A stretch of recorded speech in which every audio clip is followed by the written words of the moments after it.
Shalom, selamat pagi Bapak Ibu Saudara yang dikasihi dan yang diberkati oleh Tuhan Yesus Kristus. Kembali di pagi hari yang indah ini melalui program Motivasi Pagi, saya menyapa dan menjumpai Bapak Ibu Saudara semua.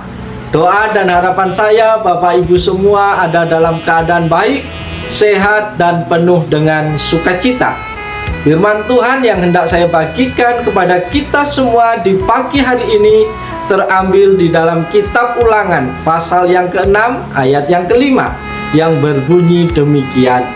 Kasihilah Tuhan Allahmu dengan segenap hatimu dan dengan segenap jiwamu dan dengan segenap kekuatanmu. Amin.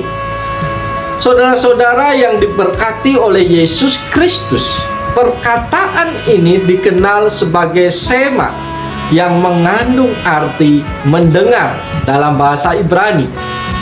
Orang Yahudi di zaman ini mengucapkan sema pada pagi dan pada malam hari dan menganggapnya sebagai kewajiban yang sangat penting. Perkataan ini Yesus sebut sebagai hukum yang terutama dan yang pertama. Bapak Ibu yang dikasihi oleh Yesus Kristus, perintah ini sepertinya mustahil untuk kita pelihara. Kemustahilan itu disebabkan oleh keberadaan alami manusia. Tidak ada bukti yang lebih nyata tentang ketidakmampuan manusia memelihara hukum Allah selain perintah ini. Tidak satu pun manusia dengan kodrat berdosa dapat mengasihi Allah dengan segenap hati, dengan segenap jiwa, dengan segenap kekuatannya selama 24 jam sehari. Ialah mustahil bagi manusia alami. Saudara-saudara yang dikasihi Tuhan, namun melanggar sebuah perintah Allah adalah dosa.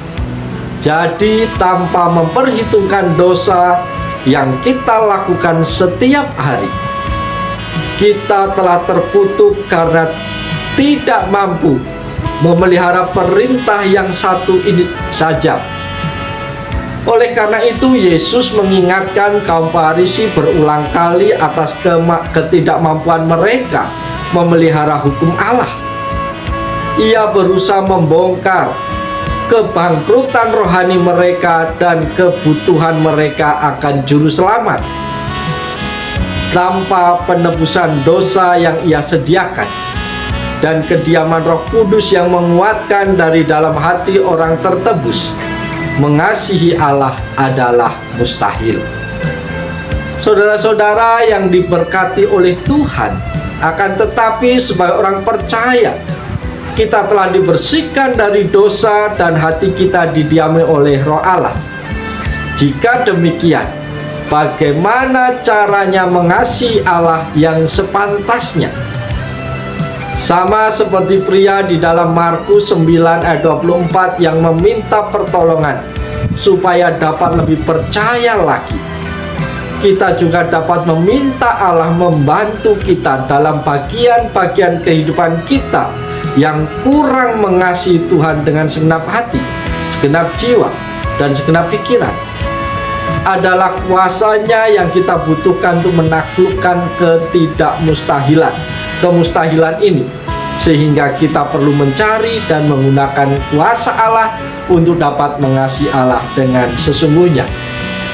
Saudara-saudara di dalam Tuhan, dalam kebanyakan kasus kasih kita bagi Allah semakin bertumbuh dengan berjalannya waktu. Tentu umat percaya yang baru diselamatkan sangat menyadari kasih Allah dan kasih mereka bagi Allah. Namun dengan menyaksikan kesetiaan Allah di tengah pergumulan dan pencobaan kita, kasih kita kepada Allah berkembang dan bertumbuh. Beriringan dengan berjalannya waktu, kita menyaksikan belas kasih karunia, belas kasihan dan kasih setia Tuhan bagi kita. Dengan kebencian Tuhan terhadap dosa, kekudusannya dan kebenarannya, kita tidak mungkin mengasihi seseorang yang tidak kita kenal. sehingga pengenalan akan dirinya seharusnya menjadi prioritas pertama kita. Mereka yang mengejar Allah dan kebenarannya, yang menanggapi dengan serius perintahnya untuk mengasihi dirinya di atas segala sesuatu, tidak lain dari mereka yang bergairah bagi hal-hal yang bersangkutan dengan Allah. Mereka bersemangat membaca firman Allah, bersemangat berdoa, bersemangat mentaati dan menghormati Allah dalam segala sesuatu, dan bersemangat bersaksi tentang Yesus kepada orang lain. Melalui disiplin-disiplin rohani ini, kasih bagi Allah berkembang dan bertumbuh mendewasa bagi kemuliaannya. Bapak Ibu yang dikasihi Tuhan, lewat bagian firman Tuhan ini ada pesan Tuhan yang harus kita pegang dengan sungguh-sungguh. Pesan yang pertama adalah kita harus mengasihi Tuhan dengan segenap hati. Mengapa kita harus mengasihi Allah dengan segenap hati? Karena Dia tahu kalau kita tidak menjaga hati kita dari segala kewaspadaan, hati kita bisa melenceng darinya. Amsal 4 ayat 23 berkata, jagalah hatimu dengan segala kewaspadaan, karena dari situlah terpancar kehidupan. Contoh konkret dalam hal relasi dengan sesama, pergaulan yang buruk bisa merusak kebiasaan yang baik. Atau kamu bisa saja memiliki pasangan yang tidak sepadan, di mana dia akan menghujat imanmu kepada Tuhan. Ini pun merupakan siasat dari si jahat untuk membelokkan hati kita dari Tuhan. Pesan Tuhan yang kedua adalah kita harus mengasihi Tuhan dengan segenap jiwa. Saudara-saudara di dalam Tuhan, mengapa kita harus mengasihi Allah dengan segenap jiwa?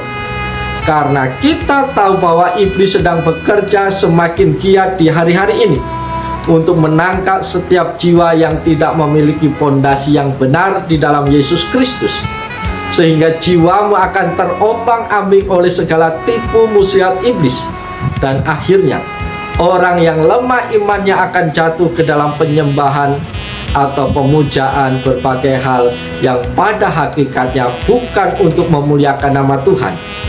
Ibarat memiliki ilah lain atau mentuhankan segala sesuatu selain daripada Tuhan Yesus. Pesan Tuhan yang ketiga adalah kita harus mengasihi Tuhan dengan segenap kekuatan kita. Bapak Ibu yang dikasihi Tuhan, mengapa kita harus mengasihi Allah dengan segenap kekuatan kita? Karena Tuhan tahu masing-masing dari kita memiliki kelemahan yang mungkin bisa menjadi senjata iblis untuk menyerang kita, membalikkan fakta-fakta tentang adanya bahwa Tuhan memberi kasih karunia tidak terbatas dengan anggapan berbuat dosa pun kita tetap masuk surga. Padahal semuanya itu tidak benar. Karena itu, marilah terus mengasihi Tuhan dengan segenap hati, segenap jiwa, dan dengan segenap kekuatan kita sampai akhir hayat kita. Bapak Ibu yang dikasihi Tuhan, ada beberapa hal yang menunjukkan bahwa seseorang mengasihi Tuhan. Orang yang mengasihi Tuhan yang pertama memiliki hubungan karib dengan Tuhan, senantiasa menyediakan waktu bersekutu dengan Tuhan melalui jam-jam doa dan tidak meninggalkan jam-jam ibadah. Tanda yang kedua, orang yang mengasihi Tuhan hidup dalam ketaatan dan melakukan perintah Tuhan. Barang siapa memegang perintahku dan melakukannya, dialah yang mengasihi aku. Yohanes 14 ayat 21. Tanda yang ketiga, orang yang mengasihi Tuhan adalah setia melayani Tuhan. Setiap kita dikaruniai talenta dan potensi oleh Tuhan, dan itu harus kita kembangkan dan maksimalkan untuk pekerjaan Tuhan. Jangan menunda-nunda waktu melayani Tuhan dengan berbagai alasan. Tanda yang keempat, orang yang mengasihi Tuhan adalah suka memberi. Bapak Ibu yang dikasihi Tuhan selalu ingin memberi yang terbaik untuk Tuhan, tidak pernah hitung-hitungan dengan Tuhan. Dengan rela hati dan penuh sukacita selalu ingin menabur dan memberi untuk Tuhan dan juga untuk mengasihi sesama manusia. Saudara-saudaraku di dalam Yesus Kristus, kita layak bersyukur. Di pagi hari ini Tuhan kembali mengingatkan kita melalui firman-Nya Mari kita bertanya di dalam hati kita masing-masing. Sudahkah kita mengasihi Tuhan dengan segenap hati, dengan segenap jiwa, dan dengan segenap kekuatan kita? Kalau belum, mari kita datang kepada Tuhan, mohon ampun kepadanya dan minta kekuatan kepadanya supaya kita lebih sungguh-sungguh mengasihi Tuhan. Oleh sebab itu, Bapak Ibu Saudara kasih dalam Tuhan, mari kita jalani seluruh aktivitas kita, tanggung jawab kita, pekerjaan kita sepanjang hari ini sebagai bukti kita mengasihi Tuhan lebih daripada yang lain. Oleh sebab itu, mari lakukan segala sesuatu untuk memuliakan nama Tuhan. Karena Tuhan layak dipuji, karena Tuhan layak ditinggikan di dalam seluruh aspek kehidupan kita sepanjang hidup kita. Oleh sebab itu, selamat pagi, selamat berkarya. Tuhan Yesus menolong, Tuhan Yesus memberkati Bapak Ibu Saudara semua. Salam.